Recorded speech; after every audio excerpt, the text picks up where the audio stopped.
Amados hermanos, pueden sentarse, tomen sus asientos y nos preparamos para meditar en la palabra de nuestro Dios. En esta mañana quiero que abran sus Biblias en el libro de Santiago, capítulo 3. Santiago, capítulo 3, versículo 1. El libro de Santiago es un libro corto y es un libro práctico. Y a muchos de nosotros nos gustan las cosas prácticas, porque cuando a uno le dicen las cosas sencillas y fáciles de entender, es más comprensible saber cuáles son sus obligaciones. A veces uno puede decir mucho y a la final no entiende nada. Es bueno cuando le dicen a uno las cosas claritas. La Biblia es práctica, es profunda pero práctica. Ahora, ¿cuándo necesitamos que la palabra sea más práctica? Cuando a nosotros nos cuesta obedecer. Entre más dificultad tenemos para obedecer, más sencillez y precisión requerimos en las instrucciones. Porque nos cuesta obedecer. A mí me cuesta obedecer. Y a mí me dicen y yo digo, no entendí. ¿Me repiten? Es que yo quería hacerlo, pero no sabía cómo hacerlo. Por eso la palabra de Dios práctica, directa, específica, nos deja sin excusas para decir no entendí o no supe qué era lo que debía hacer. Santiago capítulo 3, versículo 1 dice: hermanos míos, no os hagáis maestros muchos de vosotros, sabiendo que recibiréis mayor condenación. Esa es la instrucción de Dios para nosotros en esta mañana.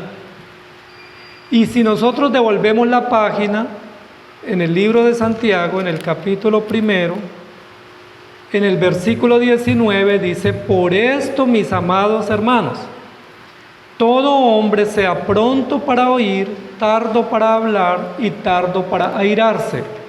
Esa la cumplimos perfecto, ¿cierto?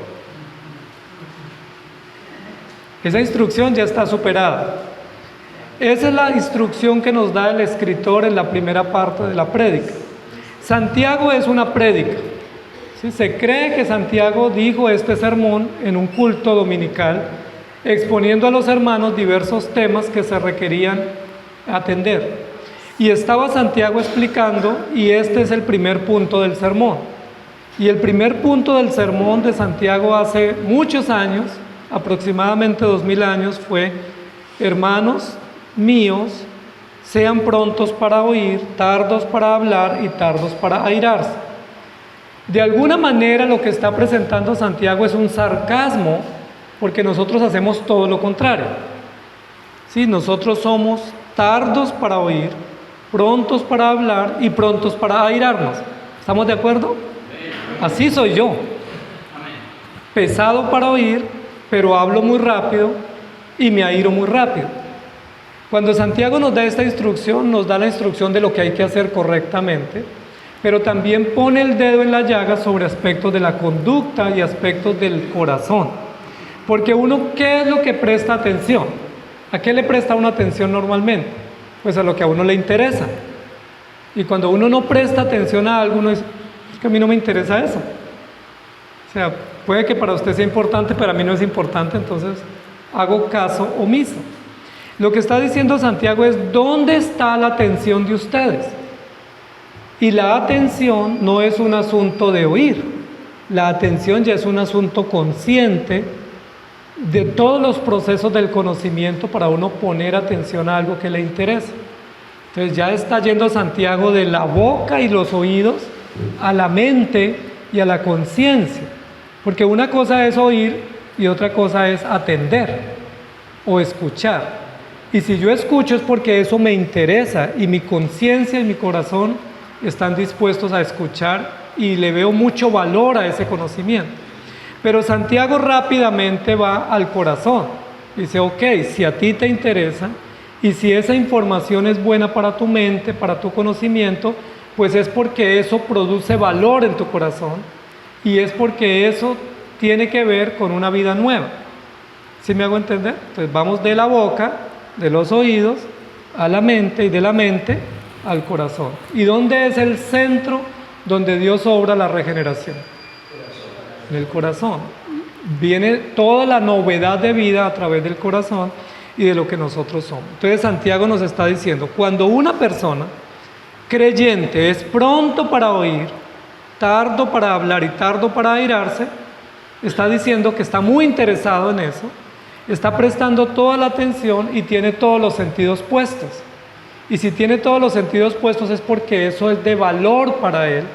Y si es de valor es porque su corazón ha sido cautivado para entender que ese mensaje es desafiante y es importante para él. ¿Estamos de acuerdo? Esa es la instrucción. Sin embargo, Santiago aquí en la primera parte no nos dice prontos para oír qué. El contexto no lo dice, pero el texto libremente no lo dice. Entonces yo puedo decir, no, yo soy pronto para oír.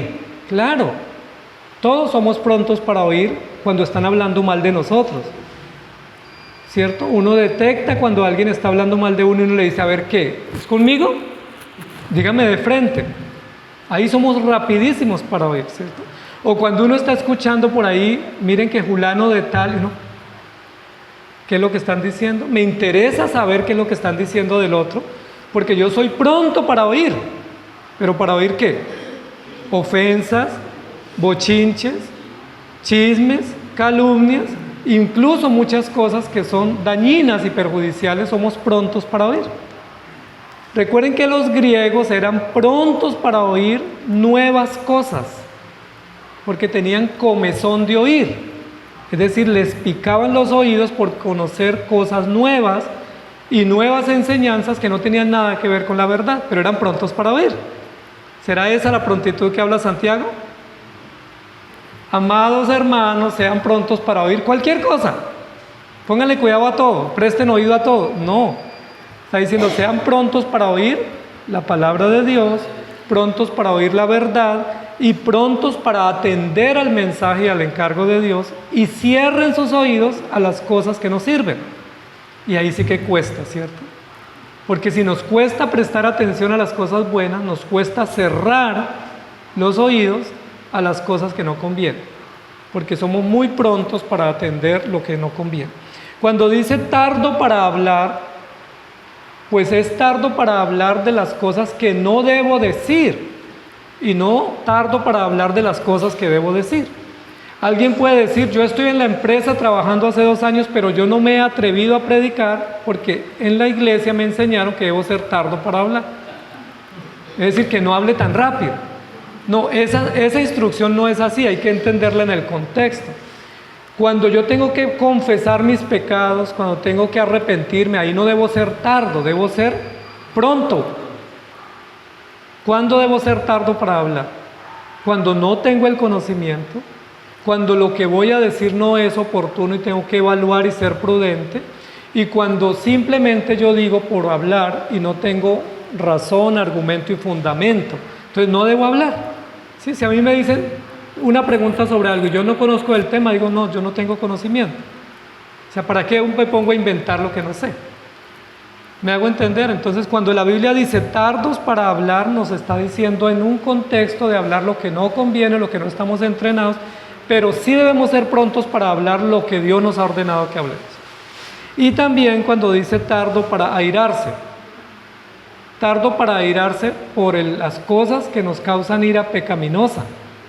Sí, pero hay cosas que nos indignan y que hace parte de la indignidad del cristiano que podemos presentar con rapidez. Por ejemplo, si están blasfemando el nombre del Señor, entonces no, yo no me molesto porque ahí me enseñaron que debo estar tranquilo. No, ahí yo tengo que decir, no se metan con las cosas de Dios, no blasfemen, no sean ignorantes, no se arriesguen. Indignarnos por las cosas que debe indignarse el cristiano, pero no indignarse por las cosas que el mundo se indigna porque eso es pecaminoso. ¿Me hago entender? Entonces ya comprendemos la primera instrucción. Amados hermanos, sean prontos para oír, tardos para hablar y tardos para airarse. Ahora vamos al capítulo 3, versículo 1. Hermanos míos. ¿Cuál fue la introducción del capítulo 1:19? Hermanos amados. Y ahora, hermanos míos. ¿A quién le está hablando Santiago? A la misma audiencia desarrollando su tercer punto del sermón.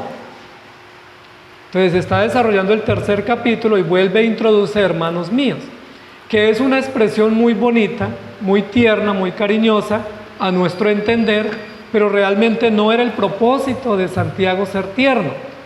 Santiago era un apóstol, seguidor del Señor Jesucristo, un gran predicador, fue pastor 30 años en la iglesia de Jerusalén, fue el que presidió el concilio de Jerusalén y fue medio hermano de Jesús, este Santiago.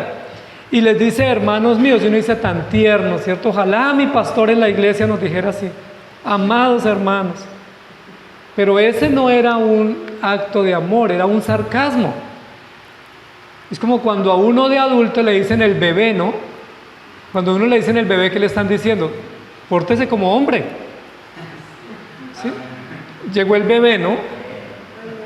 No, le están diciendo, usted ya es un hombre, pórtese como un adulto. Lo que nos está diciendo Santiago es, ustedes ya no son hijitos, sino hermanos de verdad. Pórtense como varones, pórtense como adultos que tienen conocimiento y no como hijitos o bebecitos que tienen que darles instrucciones específicas porque no las entienden.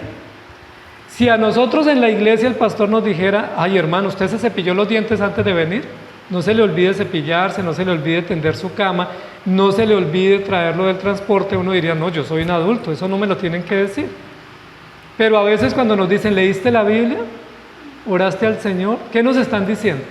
Tú eres un bebé que pudiendo ser un maestro, estás portándote como un bebé que necesita que se le diga en detalle lo que tiene que hacer.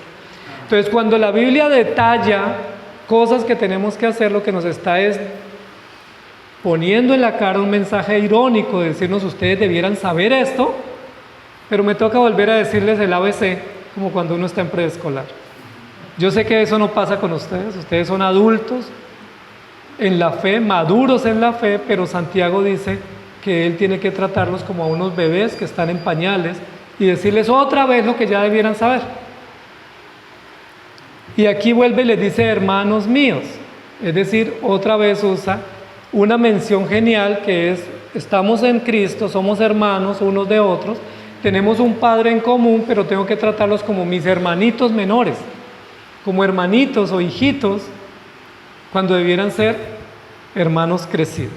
Hermanos míos, no os hagáis maestros muchos de vosotros, sabiendo que recibiréis mayor condenación. Esta es otra instrucción, y esta instrucción no es tan cariñosa como la anterior, sino que es más de denuncia. Si es una denuncia, si ustedes se hacen maestros a sí mismos, van a recibir mayor condenación. Y uno dice, al fin no entiendo, el pastor nos dice que estudiemos, nos dice que estemos en el seminario, que vayamos a los talleres, que nos preparemos para servir al Señor, pero aquí Santiago dice, ojalá no todos sean maestros y ojalá no anhelen ser maestros.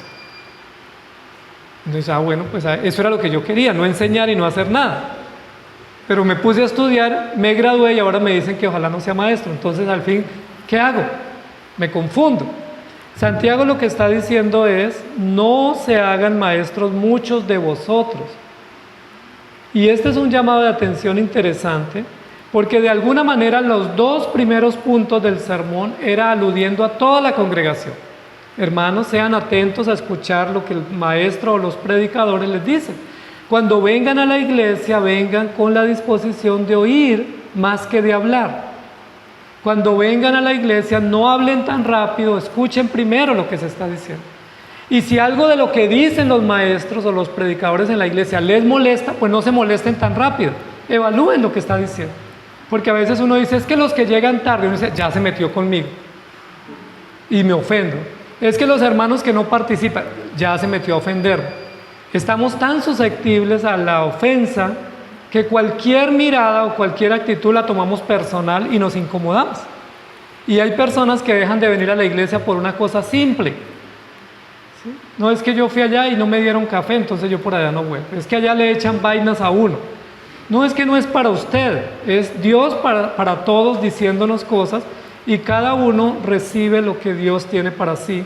Y si eso que dijo el pastor o el predicador no es para mí, está bien, no me tengo que molestar. Y si es para mí, no me molesto con él, me tengo que molestar conmigo, porque soy yo el que estoy faltando y tengo que corregir.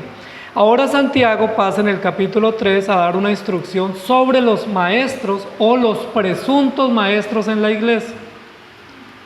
Los líderes o los que se creían con la autoridad de enseñar, diciéndoles: no se hagan maestros muchos de ustedes.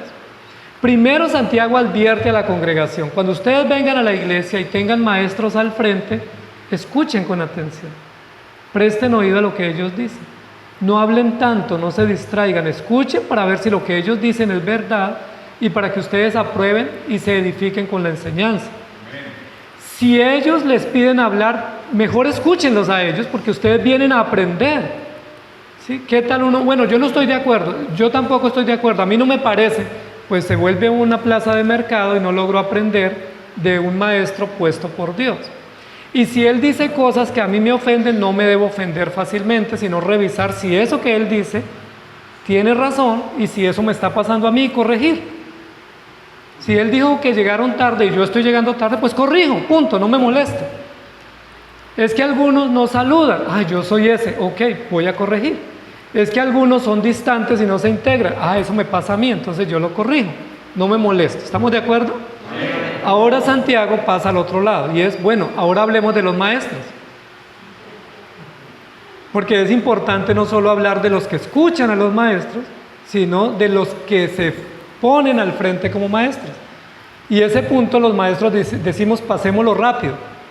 ¿Sí? No hablemos, porque ya ahí estoy hablando de mí y de los que estamos al frente. Pero Santiago dice: es importante que evaluemos a los que nos enseñan y que tengamos la sensatez de poder también presentar denuncias contra los que nos enseñan, y que no recibamos pasivamente todas las enseñanzas que se nos dan, porque nosotros tenemos que juzgar, evaluar y dar crédito o dar valor a lo que nos están enseñando. No todo lo que los maestros nos enseñan pudiera ser aceptado, porque hay maestros que se desvían, o hay maestros que tienen intereses pecaminosos, o hay maestros que no les interesa la gloria de Dios, sino engañar o dividir o desviar. ¿Y quién se entera de eso? ¿Quién hace la denuncia?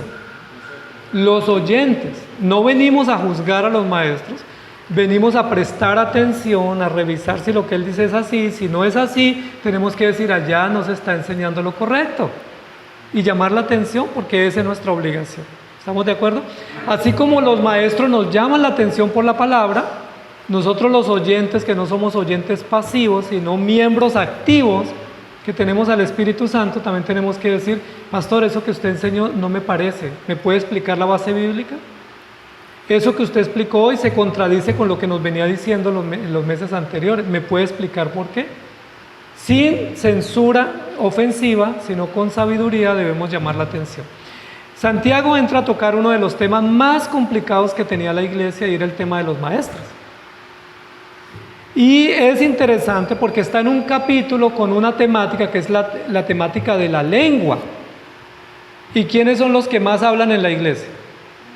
No son las señoras, son los predicadores y los maestros. Obvio, tienen un encargo público de enseñar. Nosotros nos ganamos la vida no con el sudor de la frente, sino con el sudor de la lengua. Ese es nuestro trabajo. Nuestro trabajo es comunicar, es transmitir, es instruir. Y eso es un don que Dios nos da y un privilegio. Pero hay advertencias. O sea, el hecho de que tú puedas enseñar no te da derecho a enseñar lo que tú quieras, a tu manera, y de confundir, sino que lo tienes que hacer bien. Y este es un tema muy importante, porque era el problema principal de la iglesia en Asia Menor, a quien dirige Santiago la carta. El problema no eran los oyentes, el problema eran los maestros. En el primer capítulo Santiago dijo: hay muchos que son oidores, pero no hacedores. ¿De quiénes estaba hablando Santiago? De los creyentes, pero ¿sobre quién recaía la responsabilidad? Sobre los maestros, porque los maestros les decían: hagan esto, pero yo no lo hago. Y Jesús, que fue hermano de Santiago, Jesús dijo en Mateo 23: estos maestros atan cargas tan pesadas que ni ellos con un dedo las mueven y les ponen cargas a la congregación. Hay muchas iglesias donde uno va y le pone unas cargas a uno que uno dice, mejor no haber pasado por esta iglesia.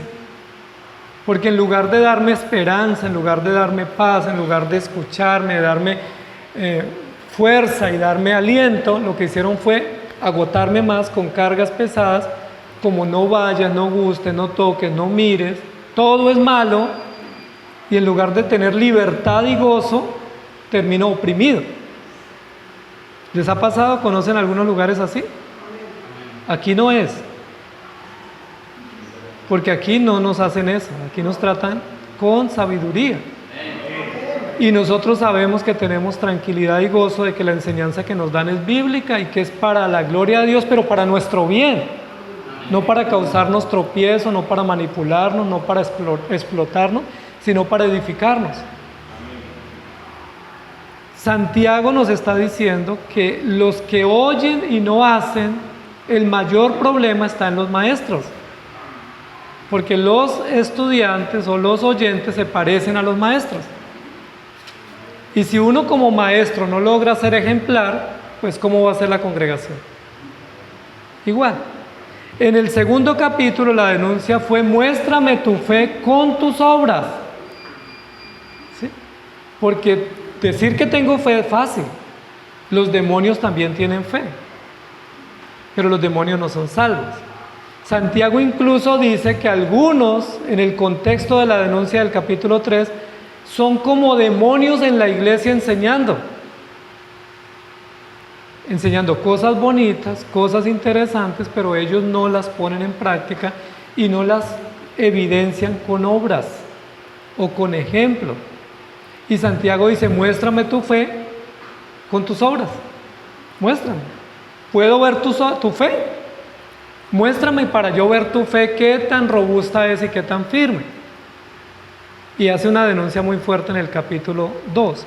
Y ahora ya va directo al problema. El problema es que predican y no hacen, oidores olvidadizos, tienen una fe sin obras, es decir, una fe falsa o una fe incipiente, una fe que no tiene sentido, que no transforma. Y ahora nos va a decir: pero es que los que les enseñan hacen uso inadecuado de la lengua. Nosotros siempre hemos pensado que este capítulo es para hablar de los chismosos. ¿Sí? Esa es la utilidad que le damos a ese capítulo. Mire, el que tiene por ahí la lengua suelta, léase Santiago capítulo 3. ¿Sí? Léalo, porque ahí dice que usted puede incendiar la creación, que usted puede crear un gran conflicto. Pero ¿sabían ustedes que la razón de escribir este capítulo no fue por señoras ni señores chismosos en la iglesia? Que también los hay, ¿no? Los que riegan la información rapidito. La razón era para advertir a los maestros: mientras los oyentes guardan silencio siendo instruidos, los que hablan cosas que no corroboran con su vida. Y eso es un problema serio. Y eso es importante tenerlo en cuenta. Hermanos míos, no se hagan maestros muchos de vosotros, sabiendo que recibirán mayor condenación. Y aquí lo que está diciendo es: mientras a algunos les toca tardos para oír, prontos para oír, tardos para hablar y tardos para airarse, que son los oyentes, los maestros les encanta hablar. ¿Me hago entender la diferencia? Si a ustedes guarden silencio porque ustedes no saben, pero como yo sé, hablo de más. Y está diciendo Santiago: tengan cuidado, porque a los que no les gusta, a los que piden que los escuchen, les encanta oír los halagos de los que los escuchan. Y yo quisiera que fuéramos rápidamente a un texto en Mateo capítulo 23, para que corroboremos lo que está diciendo aquí Santiago. Mateo capítulo 23 dice de la siguiente manera: entonces habló Jesús a la gente y a sus discípulos diciendo: en la cátedra de Moisés se sientan los escribas y los fariseos. ¿Quiénes son los catedráticos en el templo? Los escribas y los fariseos. ¿Les llama la atención el término fariseos? los mejores creyentes de la iglesia, los que llegaban primero, los que sabían la ley, los que hacían largas oraciones, los que parecían sepulcros blanqueados, ¿se acuerdan? Los que se sabían la ley, ensanchaban las filacterias, alargaban los flecos de los mantos. O sea, ellos eran, y Jesús dice, ellos son los maestros, son la crema innata del conocimiento, son el magisterio de la iglesia. Uno dice, vaya, vaya, ¿en manos de quién estaban los creyentes en el primer siglo? ¿Quiénes instruían a la iglesia? Los fariseos. ¿Qué esperábamos de la audiencia? ¿Qué discípulos tiene un fariseo? ¿Qué instruye un fariseo? Pues a ser fariseo. ¿Sí me hago entender? Y luego Jesús sigue diciendo, así que todo lo que os digan que guardéis, guardadlo y hacedlo, mas no hagáis conforme a sus obras, porque dicen y no hacen. ¿Eso no lo dijo Santiago en el primer capítulo? Oidores, olvidadizos, tienen el espejo, pero le ponen el espejo a los demás. Hagan, mire lo que hay que hacer, usted no lo está haciendo, pero el maestro no lo está haciendo. ¿No nos pasa a nosotros como padres que le pedimos a nuestros hijos que hagan cosas que nosotros no hacemos? Y les exigimos cosas que nosotros no les hemos dado ejemplo. Luego continúa diciendo, porque atan cargas pesadas y difíciles de llevar y las ponen sobre los hombros de los hombres, pero ellos ni con un dedo quieren moverlas.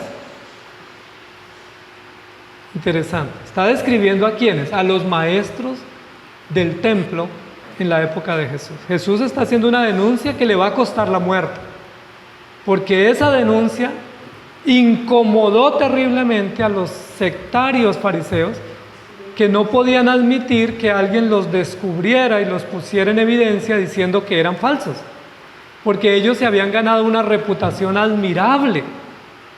Cuando veían un fariseo, la gente hacía venia, la gente hacía calle de honor, la gente decía, ahí viene el maestro, el rabí. ¿Y Jesús qué dice? Ojo con esos catedráticos, porque enseñan bonito, pero viven feo.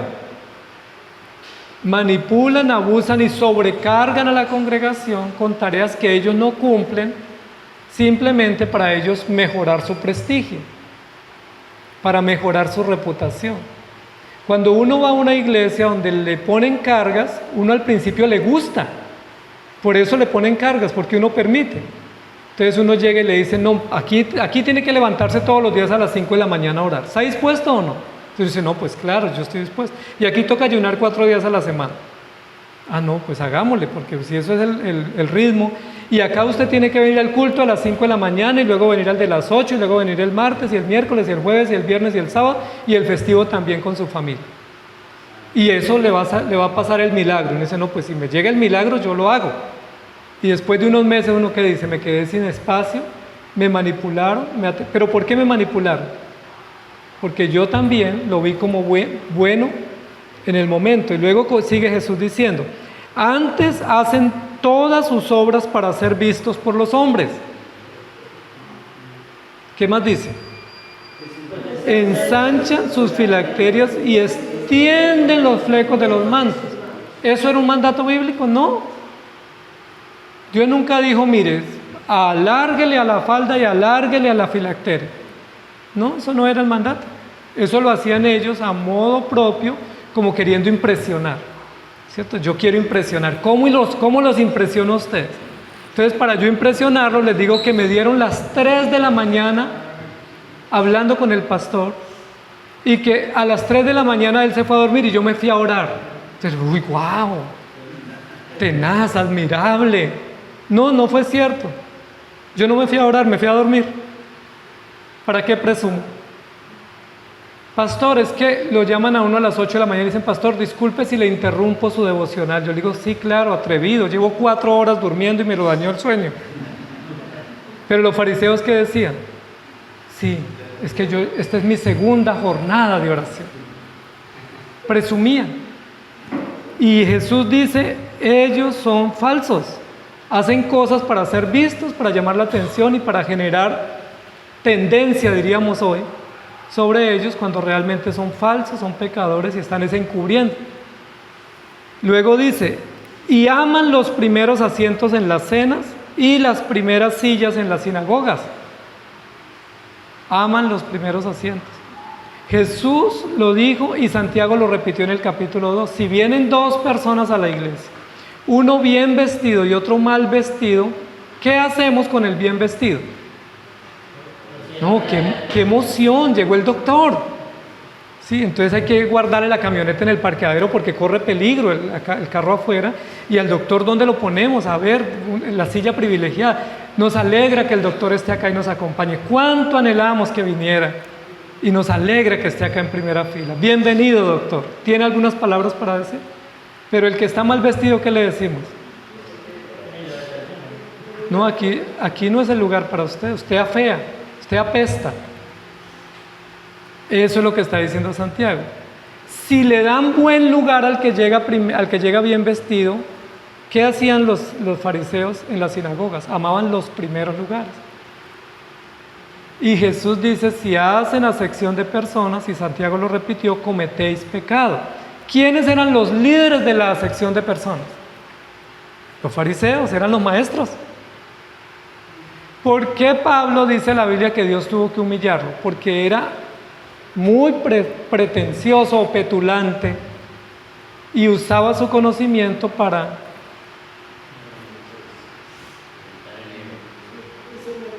y a veces nosotros como creyentes también ayudamos a los petulantes a que sean más petulantes, porque nosotros les ayudamos a inflar el ego cuando debiéramos decirle, hermano, bájese de la nube, porque si tiene un conocimiento es porque Dios se lo dio y no es para su gloria, sino para la edificación. Y aman las salutaciones en las plazas. A ellos les gustaba pasarse por los centros comerciales y las plazas públicas. ¿Por qué? Porque cuando iban pasando la gente les hacía su excelencia, su majestad. Qué honor. ¿Y a quién no le gusta que le hagan eso? A los políticos les gusta, a los deportistas les gusta, a los actores les gusta, a los famosos y empresarios les gusta. Entonces por eso hacen obras para ser vistos. Nos vamos a inaugurar, tapamos el hueco de la calle 12 y hay que llamar todos los medios de comunicación para decir bajo qué administración se tapó el hueco. Y dice, ¿por qué tienen que saberlo si ese es su trabajo? Tapen todo y no digan nada, para eso les pagan. El dinero con el que hicieron la obra fue un dinero público, no fue de su bolsillo. Pero ellos se hacen poner una placa diciendo, este hueco se tapó gracias a la administración del doctor fulano de tal. ¿Cómo se llama eso? Hacer una obra para ser vistos, pero no lo hacemos en las iglesias, que es peor. Y está diciendo el Señor que tengamos cuidado. Dice, aman las salutaciones en las plazas y aman que los hombres los llamen rabí, rabí. ¿Saben qué significa rabí? El grande. Nosotros decimos que es maestro, pero es el gran maestro. Es el sensei. Es el gurú. Sí, es el mero mero. Y estos fariseos aman que los traten como rabí y que les hagan bene. Recuerden que a Jesús una vez le dijeron rabí, rabí. ¿Y qué les dijo Jesús? Solo hay un maestro. No me confundan, porque cuando le dijeron rabí, rabí, lo que le estaban diciendo es usted de los nuestros, o sea, usted de los que nos encanta el honor, la fama, y usted de los mismos. Y Jesús dijo, no señor, y por eso fue y purificó el templo y les dijo, ustedes son una guarida de ladrones, enriqueciéndose y traficando con la fe y con la conciencia débil de los oyentes. Amados hermanos, eso es importante tenerlo en cuenta. Entonces, ¿qué les encanta a los fariseos? Que les digan, maestro, tú eres mi maestro. Y recuerden que eso es toda una filosofía gnóstica y toda una filosofía de instrucción. Obvio que los maestros son bienvenidos en la iglesia porque son parte de los líderes y el fundamento de una iglesia. La iglesia debe tener maestros, debe tener predicadores, instructores, discipuladores, porque es la forma como la iglesia se consolida. Pero aquellos que son maestros lo son gracias al don que Dios les dio y lo hacen para la gloria de Dios, no para presumir. deme el honor porque yo lo instruí.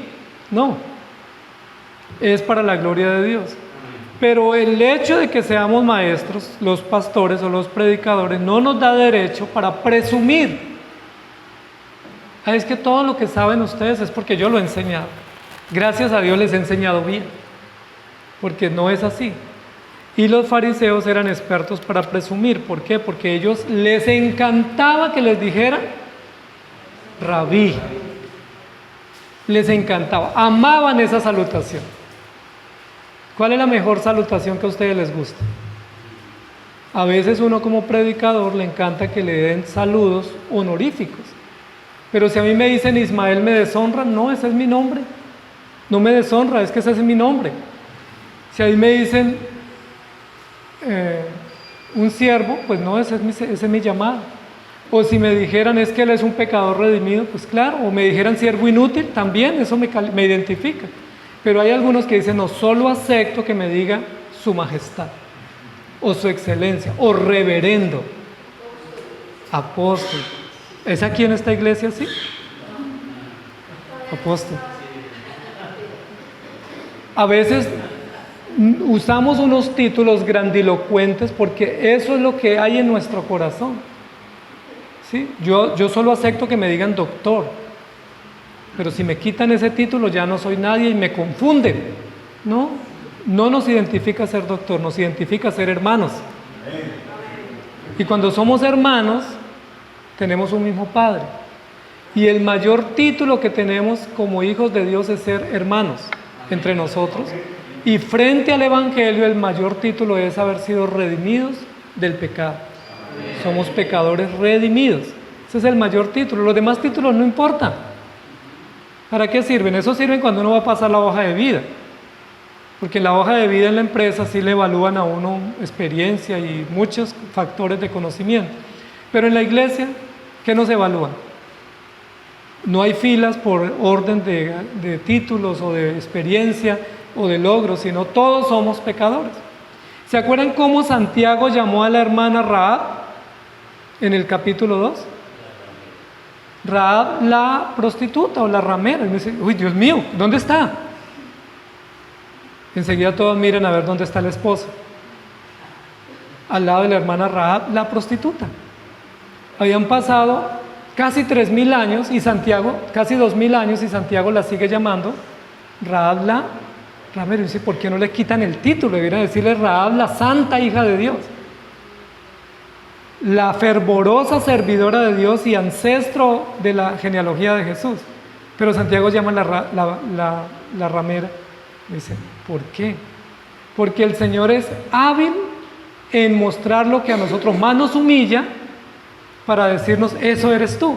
¿De dónde te saqué? Hoy puedes ser un maestro, pero ¿de dónde te saqué? Hoy puedes tener una buena doctrina, pero ¿de dónde te saqué? Hoy puedes tener un conocimiento valioso, pero ¿de dónde te saqué? Recuerda que eras el mujeriego, el alcohólico, el drogadicto, el pecador, el depravado. No te olvides de eso, porque si lo olvidas, pasa como los fariseos.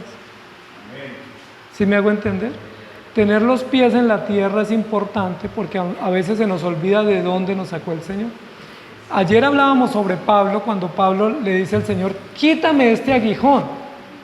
Pero el Señor le responde, bástate mi gracia, si no te pongo eso te envaneces, es decir, comienzas a levitar. Entonces uno dice, interesante. El Señor le puso un aguijón que lo tuviera anclado a la tierra para que siempre recordara que era un pecador y que no era tan perfecto o tan grande como muchos lo decían. Recuerden que en una ocasión Pablo y Silas llegaron a una ciudad y comenzaron a hablar y dijeron, Júpiter y Mercurio están entre nosotros. No eran apóstoles, no los llamaron ungidos, sino Júpiter y Mercurio. Imagínense, uno dice, no, pues soy una lumbrera del conocimiento. No, eran pecadores. Pero a Pablo y a Silas muchas veces en las discusiones filosóficas los engrandecieron demasiado, porque el mundo engrandece. El joven rico se acercó a Jesús y le dijo, maestro bueno. Pero ¿qué era lo que esperaba el que le dijera a Jesús? Bueno yo, bueno tú. Tú eres bueno. Y así nos dice la gente, ¿cierto? Doctor. Entonces no, doctor. Ingeniero, no ingeniero. O sea, ¿por qué nos identifican esos títulos en la iglesia? Porque actuamos como si quisiéramos ser maestros de otros, cuando la Biblia dice que el título que nos identifica en la iglesia es el de hermanos. Cuando llegamos a la iglesia nos despojamos de todos los títulos, porque esos títulos son simplemente medios que Dios nos dio para que sirvamos, mas no son honoríficos para nosotros, porque no nos pertenecen. No sé si recuerdan en Apocalipsis, cuando está la multitud delante del trono, que Dios dice que están los 24 ancianos que representan la iglesia y que se les entregó coronas.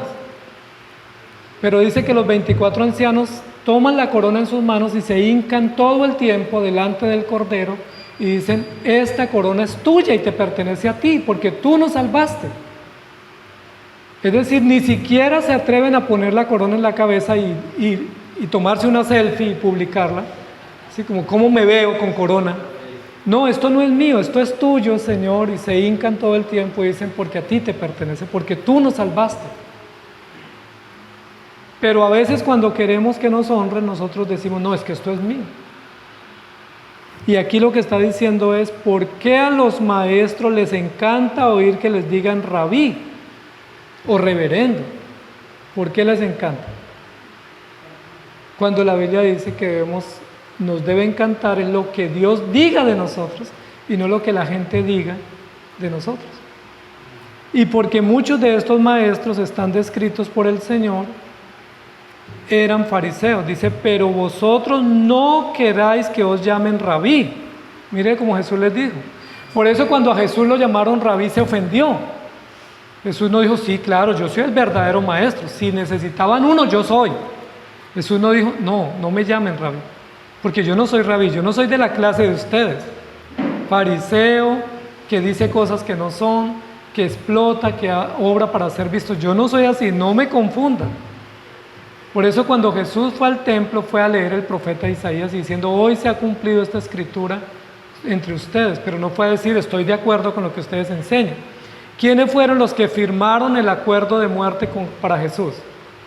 Los maestros de la ley. ¿Quiénes lideraban la enseñanza en el templo? Los fariseos y los escribas. ¿Quiénes eran los escribas? Eran los políglotas de la época, eran los traductores de la época, no eran simplemente secretarios, eran políglotas que tenían mucho conocimiento de idiomas y hacían todas las cartas para los diferentes lugares que se enviaban, hacían las traducciones. Y Jesús dice: ellos estaban dominando la cátedra en el templo. Pero ¿recuerdan cuáles eran las características para ser maestro? Tener conocimiento de idiomas y ser muy hábil en la palabra. ¿Esas eran las características? No, era ser hombres de buen testimonio, llenos del Espíritu Santo, llenos de sabiduría y de verdadera fe, que no tenían los fariseos. ¿Sí me hago entender? Entonces la Biblia dice: tengan cuidado, porque a los que les encanta oír que les digan rabí, rabí, son falsos. Esa es una señal para saber un maestro falso, que cuando usted le diga de otra manera se ofende, porque él quiere que le den un estatus que obviamente por honor de su llamado se le debe dar con respeto, pero no cosas que no son. El mejor título para un pastor es pastor. Pero cuando él quiere que le digan el reverendo, su excelencia, su majestad, su santidad, ¿sí?, el pontífice, ¿qué está diciendo? Que está necesitando títulos que no lo definen a él y que incluso más bien definen solo a Dios, más no a él. Porque si me dijeran a mí su santidad, pues imagínense, terrible. Sería una equivocación grandísima que yo les venda la idea que yo vengo más santo que ustedes. Eso no es cierto. La Biblia lo que dice es: todos somos pecadores. No busquen que les digan rabí, rabí. Porque si hay un conocimiento que transmiten los maestros, es el conocimiento de Dios, no el conocimiento de ellos. Y si hay un buen maestro en la iglesia, debemos apreciarlo y darle el honor, porque él nos instruye para vivir para Dios, no nos instruye para él. Es decir, de alguna manera los maestros puestos por Dios no se benefician con la enseñanza que le dan a la congregación, porque quien se beneficia es el oyente. Pero cuando hay falsedad, ese maestro falso sí se beneficia, porque logra manipular o cautivar las mentes frágiles y logra entretener y logra crear doctrinas. Y logra crear doctrinas y emporios y negocios muchas veces diciendo es que eso lo hice a mi nombre. ¿Estamos de acuerdo? Entonces, ¿a quiénes les encanta oír que les digan rabí, rabí? A los maestros. Y ese es un indicador para evaluar nuestros maestros y evaluar nosotros quién queremos que nos enseñe. Ayer hablábamos con el pastor, ayer no, hoy, en la madrugada, que a veces hay una tendencia en la iglesia, yo sé que no existe entre ustedes, que es querer seguir a predicadores que ni siquiera conocemos. Y seguir a predicadores que no sabemos ni dónde son, no han hecho nada por nosotros, pero los admiramos terriblemente. ¿Y saben a quién no admiramos? A nuestro pastor. ¿Y saben a quién no honramos? A nuestro pastor, que es el que se esfuerza y es el que nos da la palabra y es el que lo tenemos cerca. Sí, a veces decimos, ay, yo quisiera viajar por allá al país del norte a encontrar con el doctor fulano de tal, porque es un maestro tenaz. ¿Y por qué no honramos al pastor de nuestra iglesia el domingo? ¿Por qué no venimos a la clase que nos da, que aunque puede ser sencilla, es la que necesitamos y es la que nos edifica? ¿Quién es el que nos auxilia si tenemos una calamidad? ¿Ustedes a quién llaman a las 2 de la mañana si hay una emergencia? ¿A ese gran maestro que está en Europa o en Norteamérica? ¿A quién llaman si tiene una emergencia? Al pastor, ¿cierto? A él sí le toca llegar a las 2 de la mañana a atender las necesidades. Pero ¿quién se gana la honra? Se gana la honra el foráneo, que a veces le hacemos antesala, porque es que él sí vale la pena, pero es que los nacionales no valen la pena. Así pasa, a veces los hijos honran más a sus ídolos de fútbol o de música que a sus padres. ¿Les ha pasado? A veces suele pasar, en mi casa pasa, que a veces al papá no moleste, no me dé cantaleta, pero llega el que no conocen y le caminan finito. Y pasa a veces en la iglesia. Lo que está diciendo aquí Santiago es: no admiren a quien Dios no les ha puesto, admiren a quien Dios les puso. Porque yo no puedo admirar al papá de mis amigos, yo tengo que admirar a mi papá, porque fue el papá que Dios me proveyó, y al pastor que Dios me proveyó, porque es como se construye la iglesia. O admirar a los maestros que Dios nos ha puesto, que están haciendo su trabajo con esmero, y no esperar darle honra a quien no corresponde y deshonrar a quien nos corresponde. ¿Estamos de acuerdo? A veces nosotros hacemos eso y eso es mal. El segundo aspecto que dice aquí la Biblia es que estos falsos predicadores, que tenían unos hermanos que les escuchaban, les encantaba que les dijeran Padre, Padre. Qué título tan bonito, ¿cierto? Pero si somos hermanos, ¿quién es nuestro Padre? Si aquí todos somos hermanos, ¿aquí habrá un papá de todos? ¿Aquí sentado? No, porque el que está sentado y es nuestro líder o nuestro maestro también es nuestro hermano. ¿Y cómo lo debemos tratar? Como hermano, con respeto, con cariño, con todo el honor que corresponde, pero entender que tenemos un solo Padre. Miren lo que dice en Mateo 23. Pero vosotros no aceptéis que los llamen rabí, porque uno es vuestro maestro, el Cristo, y todos vosotros sois hermanos. Y en el siguiente texto dice: y no llaméis Padre vuestro a nadie en la tierra, porque uno es vuestro Padre, el que está en los cielos. ¿Qué le encantaba a los fariseos? Es que Él es mi Padre espiritual. ¿Quién se inventó eso? Alguien se inventó eso para manipular. Es que ustedes todos son mis hijos espirituales. Si ustedes son mis hijos, entonces yo di la vida por ustedes, pero yo no he dado la vida por ustedes ni por nadie. Entonces ustedes no son mis hijos, ustedes son mis hermanos, y Dios me puso para instruirles o enseñarles, pero yo no soy más que ustedes, ni ustedes me deben ver con un estatus o una posición que no es. ¿Qué pasa cuando en la iglesia el pastor es el padre de todos? ¿Qué poder ejerce el padre? puede ejercer abuso, puede desviar la atención, puede generar grandes daños porque es que Él es mi Padre. Y hemos visto comunidades sectarias que terminan con abusos, maltrato, manipulación, abuso de poder, porque es que es mi Padre, es que el pastor, que es mi papá, me dijo que tengo que hacer esto. Pero ¿quién es nuestro Padre? ¿Conocen algunos ejemplos? Es que allá Dios me mandó a decir a través del pastor que es mi Padre y yo hago lo que Él diga. No, hagamos lo que el Señor nos dice a través de maestros sabios y sensatos, porque ese es el deber ser de la iglesia. No nos debe encantar, a mí no me encanta que me digan Padre, mis 4 hijos sí. Ellos son los únicos que tienen derecho a decirme Padre, porque son mis hijos y tengo obligación civil y moral con ellos. Pero que los hermanos de la iglesia me digan, es que usted es como mi Padre, sí, pero no se confundan. ¿Sí? Yo puede que tenga un aprecio genuino, pero no soy su Padre, no soy su conciencia, no le tengo que decir lo que tiene que hacer. Usted asume su responsabilidad frente a Dios. Yo soy un hermano más que Dios ha puesto para guiar, para instruir, pero no soy su autoridad absoluta. La autoridad absoluta es un Padre. Ese era un pensamiento que en el gnosticismo imperaba. En el gnosticismo era muy importante las categorías o los niveles de aparente santidad o iluminación. Entonces el que estaba en otro nivel, pues no, es que hay que admirarlo porque es que él ya ascendió, es más iluminado. Pero en la iglesia no somos así. Entonces el texto que estamos mirando dice, no se hagan vosotros maestros, pensando que por ser maestros van a recibir más honor.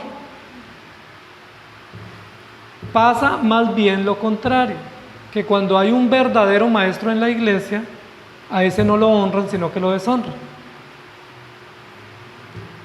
Suele pasar que cuando uno está en la iglesia, uno está incómodo con los maestros porque uno dice, no me gustan, eso es muy básico lo que enseñan, pero apenas viene un maestro falso, muchos corren para allá y dicen, ahora sí encontré la verdad. Pero ¿cuál verdad estaba buscando? ¿La verdad de la palabra o la verdad que satisfaciera su propia expectativa? La Biblia es clara cuando dice, si usted aspira a ser servidor de la iglesia, pensando que lo van a tratar rabí y lo van a honrar como el más grande, está equivocado. Está equivocado. Si yo aspiro liderazgo como los hijos de Zebedeo, ¿recuerdan? Los hijos de Zebedeo le dijeron a la mamá, mami, ayúdenos, eran tan valientes que no fueron capaces de hablar con Jesús. Y pusieron una intermediaria, la mamá. Y la mamita, que quiere lo mejor para sus hijos, cayó también yendo a decirle, Jesús, tengo una petición para ti. Una petición y te ruego me la concedas. Que no pongas a Pedro y a Andrés, sino a Jacobo y a Juan, que son mis hijos, de primeros, uno a la derecha y otro a la izquierda. Interesante petición, ¿cierto? Pues claro, aseguraría su futuro, porque uno a la derecha y otro a la izquierda, pues son los dignatarios, eran los meros. ¿Y qué le dijo Jesús? No sabe lo que pide, porque en el reino de Dios no hay estatus, y aquellos que sirven tienen que hacerse en los más pequeños. Es muy bonito cuando le dicen a uno, ay, es que ese señor que vino de Bogotá, tan chévere como la gente le atendía, yo quiero ser como él. Pero ¿saben ustedes que los pastores de nuestras iglesias les toca barrer la iglesia? Y llegar temprano a organizar las sillas, y sacar la basura entre semana, y pagar los servicios y arreglar las goteras.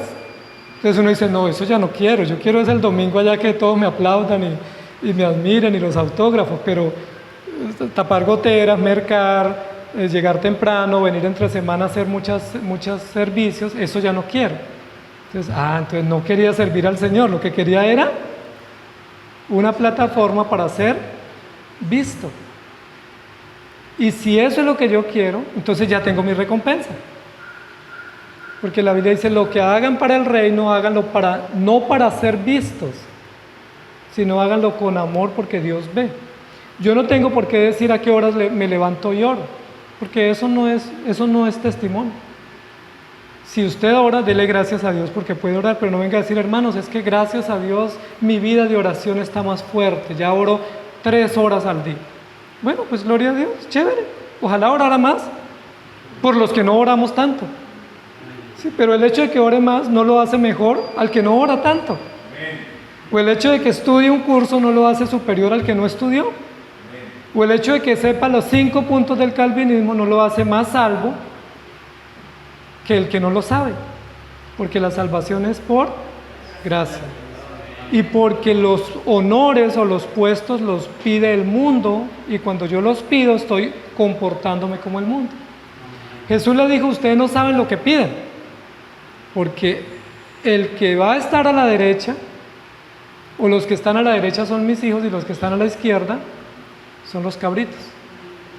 Imagínense la mamá, pero así pedimos nosotros, Señor, yo quiero servirte allá en la iglesia, yo quiero ser el reemplazo del pastor, yo quiero prepararme para servir el reemplazo del pastor. Pero uno, ¿qué está pensando? A veces no está pensando en servir, a veces está pensando qué honor tengo, qué privilegio tengo. No nos hagamos maestros nosotros mismos pensando que tenemos honores, pensando que todo el mundo nos va a obedecer. La tarea de los maestros verdaderos es muy difícil, porque un maestro verdadero habla y la gente no le escucha. Es como una voz en el desierto. ¿Recuerdan? Jesús ni siquiera a sus discípulos le atendían. ¿Saben cuándo los discípulos vinieron a prestar atención a lo que Jesús les dijo? Cuando Jesús ya no estaba. Tremendo chasco ellos caer en cuenta que debieran haber aprovechado a Jesús 3 años y medio y desperdiciaron las enseñanzas, y cuando Jesús no estaba dirían, ahora ya no lo tenemos, pero lo pudimos haber aprovechado.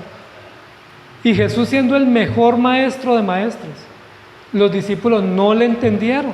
Jesús les dijo, es necesario que yo muera. No, Señor, de ese tema no hablemos, hablemos de lo chévere que es la vida. Usted está jovencito, tenemos amigo para largo. Jesús les dijo, si yo no muero, no hay nada. Y uno dice, Pedro no había entendido eso. Oren para que no caigan en tentación. ¿Y qué dijo Pedro? No, Señor, pero si con los 5 puntos del calvinismo no pasa nada, la salvación está segura. Jesús les dijo, entonces vayan y duerman. Si tienen sueño, vayan y duerman. ¿Sí me hago entender? No entendieron. Jesús tenía un equipo consolidado 3 años. El jueves o viernes, hizo la cena, los reunió a todos, fue una noche genial, espectacular, y horas más tarde todos se habían dispersado. De jueves para domingo el equipo se acabó. Y dice, un equipo de 3 años y medio, conformado por Jesús, que en un fin de semana se acabe. Es decir, no ponemos atención a nuestros maestros verdaderos, pero ¿saben a quién le prestamos atención? A los falsos. Al falso, eso sí, llegamos y hacemos todo el esfuerzo, pero no le prestamos atención a los maestros. Y Jesús nos dice, no se hagan maestros así, más bien presten atención al verdadero maestro y escuchen y pongan en práctica, pero no anhelen los títulos, porque ya tenemos un título, pecadores redimidos. ¿No les parece bonito? Pues es el mejor título. Ahora, si no les gusta ese, entonces siervo inútil. Esos son los títulos que Dios nos da. Ahora, uno hermoso, hermanos.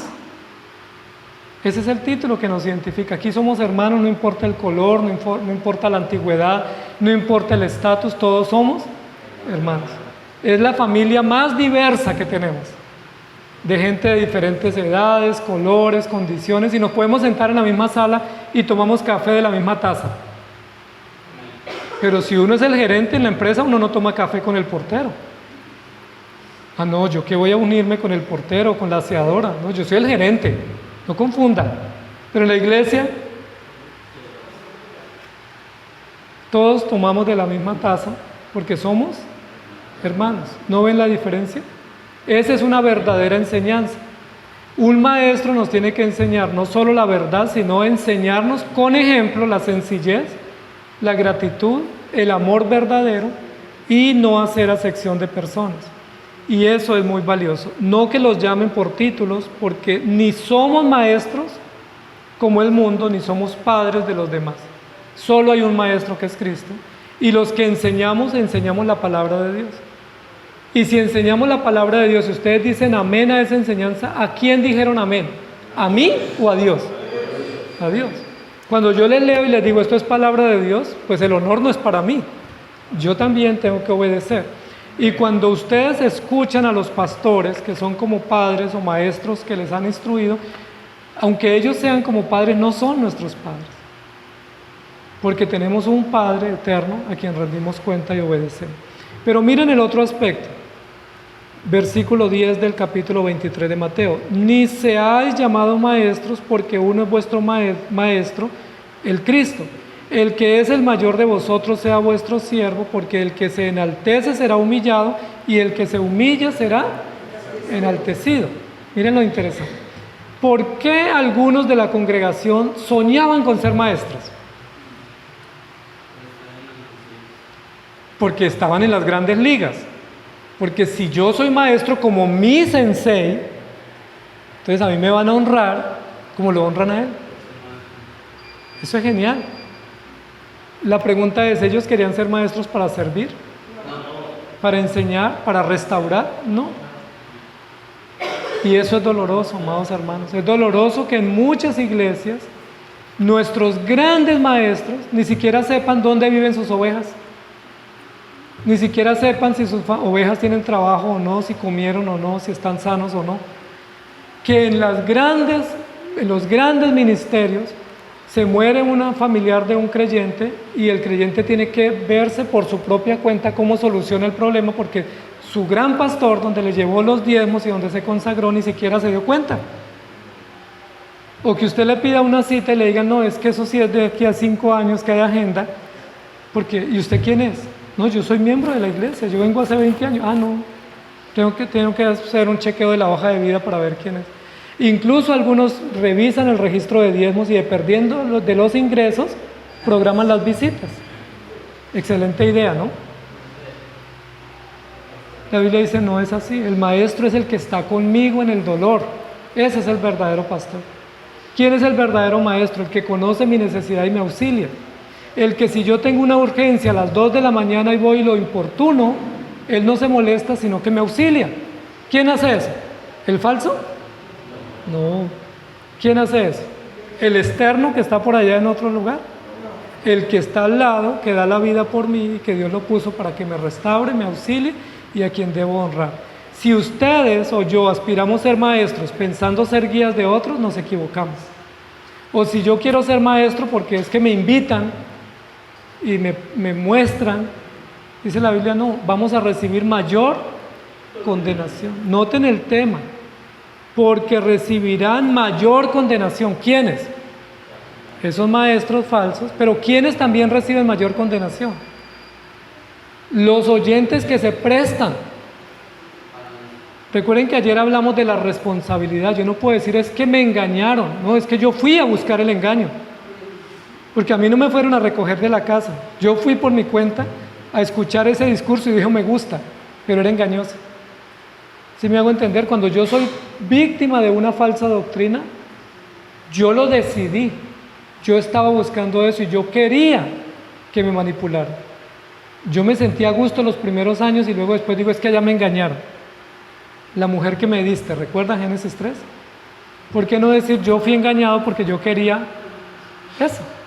Como yo tengo tanta sed de ser admirado, entonces fui allá para admirar a otros, para ver si admirando a otros, otros me admiran. Y la Biblia dice, no es así. No se hagan maestros pensando que van a hacer bien como los maestros del mundo, como los fariseos, porque recibirán mayor condenación. Tanto los que fungen como maestros como los que respaldan esos ministerios que no son ministerios, sino que muchas veces son negocios. Por eso, amados hermanos, prontos para oír. ¿Oír qué? La palabra de Dios. Prontos para atender el llamado y tardos para hablar y tardos para airar. Amados hermanos, ¿cuál fruto o qué fruto tuvo Jesús del trabajo con sus discípulos? Tuvo mucho fruto. Pero ¿cuándo se vio ese fruto? Un poco después, ¿cierto? Un poco después. Incluso Jesús no pudo ver a sus hermanos convertidos al cristianismo, cosa que uno humanamente quisiera ver. Sus hijos en la iglesia, su familia en la iglesia, sus hermanos en la iglesia. Uno dice, no los pude ver, pero los vimos nosotros. Estamos hablando de Santiago, un hermano de Jesús, que fue un gran predicador. Jesús no lo pudo ver en la iglesia, porque creyó después de la resurrección. Entonces, amados hermanos, ¿por qué no debemos hacernos maestros? ¿Dios no ama la enseñanza? ¿No es importante la enseñanza en la iglesia? Claro que sí, pero ¿qué tipo de enseñanza es la importante? La que honra a Dios, la que es virtuosa y la que muestra el ejemplo en los líderes o en los maestros. La que es evidenciada con obras y no la que se hace a través de interés para ser vista. ¿Cuántas cosas hacemos para ser vistos? Muchas. Y hoy en día que tenemos como aliada las redes, pues eso es la plataforma para uno. No es que yo subo la prédica para que la escuchen otros hermanos, ¿será? Es que yo tengo seguidores para predicar el evangelio, ¿será? Puede que sí, en algunos casos, no podemos juzgar todos los casos, pero solo Dios escudriña el corazón.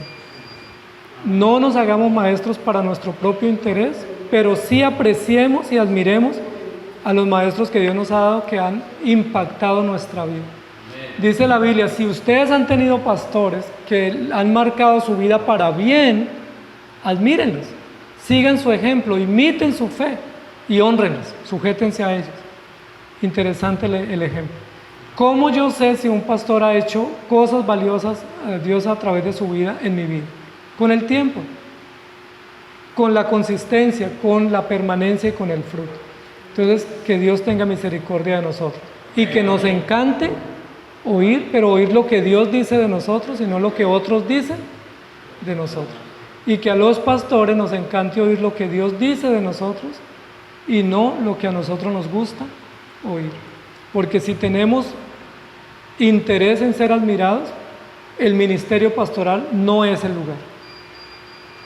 Si tenemos interés de ser famosos, pues volvámonos influencers, o youtubers, o futbolistas, o actores, porque la iglesia no es el lugar para eso. La iglesia es el lugar para mortificar el pecado, para humillar el corazón y para tocar el piso con la frente. Y ese es el verdadero servicio de Jesús. Dijo, si ustedes quieren ser grandes, no se paren acá al frente, agáchense. ¿Sí? Pónganse de rodillas si son más grandes. Inclínense para escuchar al necesitado y atiendan al desvalido. Si quieren ser grandes, visiten al enfermo. Si quieren ser grandes, atiendan al huérfano, a la viuda. Si quieren ser grandes, háganlo no para ser vistos, sino para Dios que todo lo ve. ¿Eso les encanta oír o no? No mucho, ¿cierto? Aquí el texto que terminamos dice, porque el que se enaltece será humillado y el que se humilla. Ahora, ¿quién se humilla? Nadie. Dios nos tiene que humillar. Porque uno, primero muerto que descolorido. Uno dice, yo no me dejo. Yo no me humillo. Pero ¿cómo nos humilla Dios? A través de pruebas. ¿Cómo humilló a Pablo? Pablo era impetuoso, tenía unas agendas extraordinarias, él quería comerse el mundo literalmente, y Dios le decía, hay una tempestad y no puede viajar. Y Pablo hizo lo imposible por llegar a su destino, y Dios dijo, no. Y una vez se metió la cabeza y el Espíritu Santo le dijo que no. Y más bien lo metieron a la cárcel. Y eso era frustrante para Pablo. Pero el plan de Dios, ¿cuál era? Que Pablo fuera a España y más viajes y más millas, que acumulara más millas, o que escribiera. Si Dios no hubiera metido a Pablo a la cárcel, ¿Pablo hubiera escrito? No, Pablo era un elocuente predicador de multitudes. Pero Dios hizo que estuviera preso para que Pablo dijera, ¿y ahora cómo llego? Bueno, entonces pásenme papel y tinta y voy a escribir. Si no hubiera escrito Pablo, no hubiéramos tenido el mensaje. ¿Sí me hago entender? ¿Cómo Dios nos humilla? Diciéndonos, no es en la dirección que tú vas, sino es en la dirección que yo digo. No es en el momento tuyo, sino en mi momento. No es para tu gloria, porque mi poder se perfecciona en la debilidad. Y eso lo vamos a vivir como iglesia, y que el Señor tenga misericordia de nosotros. Y que nos encante oír la palabra de Dios en boca de nuestros maestros, sencillos, humildes, que Dios nos ha puesto, porque es a quien tenemos que dar cuenta. Los pastores velamos por las ovejas.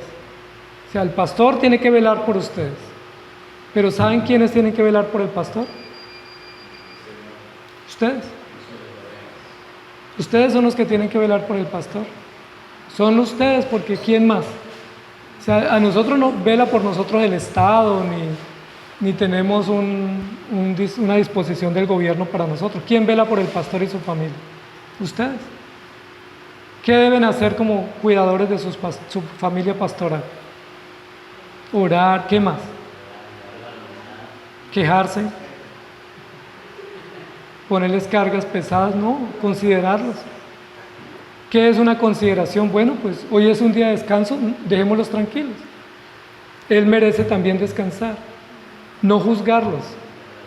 Tantas cosas como podemos ayudar, como ellos nos han ayudado a nosotros, como ellos nos han acompañado, nosotros debemos acompañar. Porque dice la Biblia, ¿quién enferma? Yo no enfermo.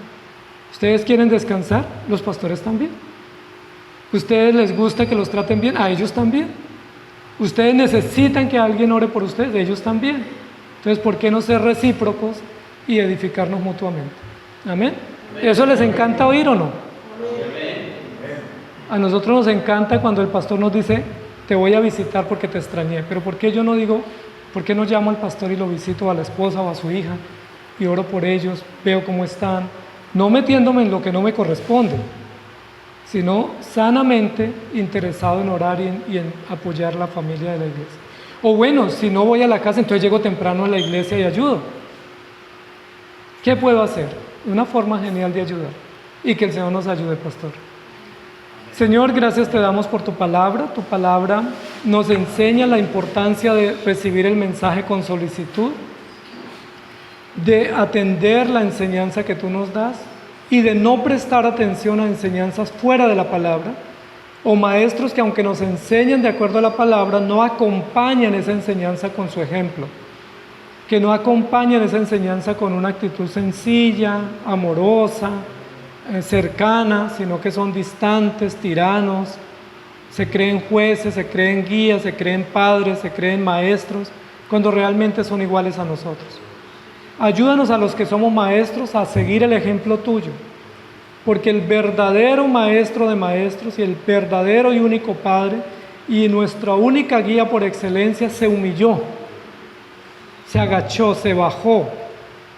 Ayúdanos, Señor, a tener esa actitud y aprender de ti, que fuiste y eres manso y humilde de corazón. Y ayúdanos como iglesia a apreciar a nuestros maestros, a nuestro pastor, a nuestros líderes. Ayúdanos a respaldar y respetar su trabajo. Y ayúdanos a ser considerados unos con otros, porque somos un cuerpo. Y tenemos que, así como ellos no nos ponen cargas más pesadas, tampoco nosotros ponerle cargas a ellos más pesadas de lo que ya tienen. Ayúdanos a ser justos, a ser compasivos, a ser cuidadosos de nuestros líderes y nuestros maestros y pastores en la iglesia. Ayúdanos, porque ellos lo han hecho por nosotros. Ellos se han esmerado por nosotros, ellos se han preocupado por nosotros. Ayúdanos a corresponder a ese amor, a esa solicitud, no solamente en oración y en asistencia, sino de muchas formas, incluso con aportes en los diezmos, las ofrendas, la asistencia, el servicio, el amor, la gratitud, el perdón, no señalar, no juzgar, no ser prontos para juzgar, sino ser prudentes. Ayúdanos, Señor, porque de esa manera ayudamos a aminorar la carga tan pesada que llevan sobre sus hombros. Y ayúdanos también a que ellos tengan esperanza, a que ellos tengan alegría, y que hagan las cosas con gratitud y no pesadamente, con queja o por obligación. Gracias por esta iglesia, gracias por tu palabra, gracias por tu gracia en medio de ellos, dejándoles maestros, instructores, que les lleven a la verdad y que les muestren el camino. En el nombre del Señor Jesús. Amén. Que el Señor les bendiga, amados hermanos.